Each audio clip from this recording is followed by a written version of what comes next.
अस्सलाम गाइस। तो आज हम खेलेंगे तो इसमें बहुत ध्यान रखना होगा। पिछली बार तो मैं आउट हो गया था, अब इसमें नहीं आउट होऊंगा मैं।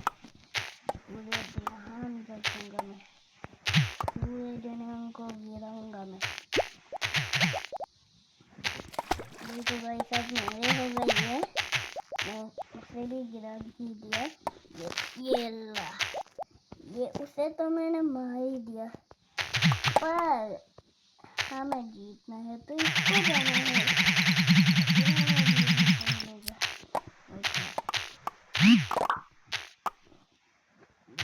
देखो ना गाइस, अब कौन भी नहीं आ सकता, मैं आराम से जीत सकता हूँ और कोई भी मुझे डिस्टर्ब नहीं कर सकता। देखो मैं बना रहा हूँ। अब मैंने 5 पॉइंट्स ले लिए।